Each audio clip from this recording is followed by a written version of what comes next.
on. Alright, so that was the Fairburn method, using 2 hands on the stick in an assault-like fashion. Tom, I'll borrow you. What we're going to look at now is a system, how the American Marines did it. So if you just put the knife down. So, American Marine system in the Pacific Theatre. You've got the stick, and you're holding the stick against the forearm. And protruding, you've got 2 to 3 inches of stick. And this works on the assumption that when 2 humans fight, they come to a grapple or a grapple range very fast. If you imagine in the Pacific Theatre, you've got island storming.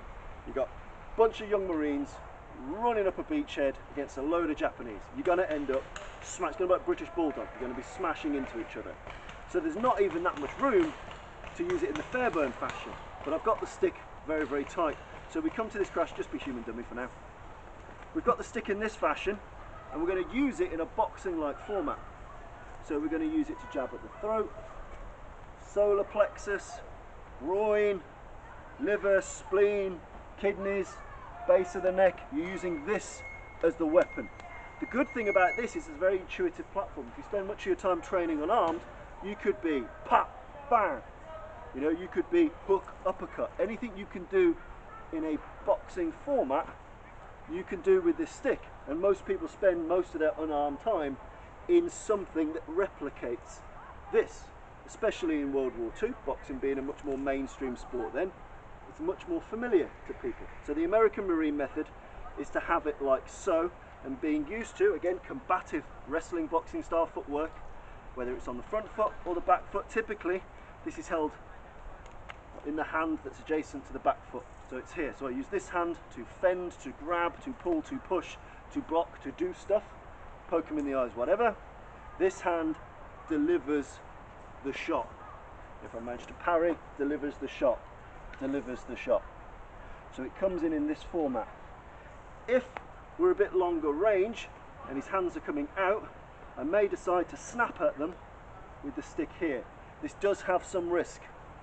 So you will snap up or snap round towards the head. But it can be a good man mover. So you might go snap, snap, fingers, jab, and you come straight in. You've got options. Think of it exactly like boxing. I might use that as a jab. I might use that as a jab. Eventually, I might do a combination to allow me to do something, to take that range. Or, shit or bust, we've just run at each other, bang! You know, I need to be able to use the stick at hyper close range, using this American Marine method. So, first things first, I just want you to get used to the grip, the support. Then you've got your attacks, which are flicks, up and round.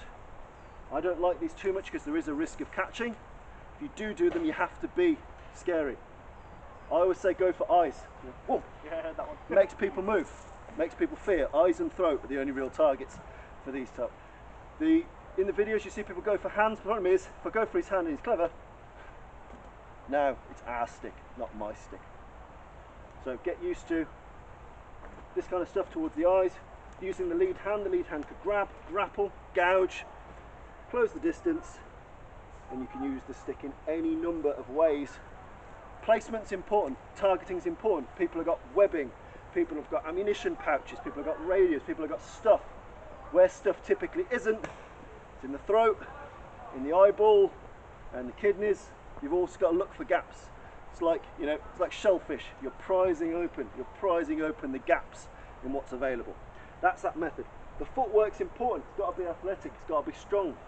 My feet are facing him. We are fighting. Knife, fists, sticks, same. I am fighting Tom. So we're here. It's not the stick that's fighting Tom. It's me that's fighting Tom. So all of me's fighting him. You know, I might fake a boot at his knee. Bam! Do this. All of me. I might fake that boot, finger in his eyes, and do that. You've got all of your body's the weapon. This isn't the weapon. It's just a stick. It's an important thing to bear in mind. But the American method for the Marines is based on this. The short, sharp strikes and using your entire body to get in and do some damage. Have a go at that. Stick versus an arm, and then stick versus knife. If he's got the knife, this is a much more dangerous platform now. So this is where the American system changes. The American system then changes in 2 parts. It can be two-handed, and they tend to hold the stick at either end like so, much like we were doing, getting to a point where you can make space, make room, and strike with the stick. So it's quite similar to what we were doing with the Fairburn system. You're being aggressive, tucking it out. When the opportunity arises, you might start to do some stuff. Or they go for a single-handed weapon forward. When you're fighting a man that's got a weapon, typically put your weapon forward, because the weapon is a dangerous thing. When you're fighting an unarmed person or a group of unarmed people, the weapon tends to be at the back, because his job will be to close me down and grapple me. He'll want this. So I need to make sure this is far enough away. I can use my other hand and then use it. So if you're against a knife, the American method goes from this to this, bang, or to a single-handed. But importantly, for them, they're always moving. They're always chopping and hacking and striking at the bony parts of the wrist, the elbow, collarbone, head, kneecap. Anything that's bony is a good target for this type of weapon. But for now, practice it against unarmed in this method, then armed, this method, or this method. Give it a go.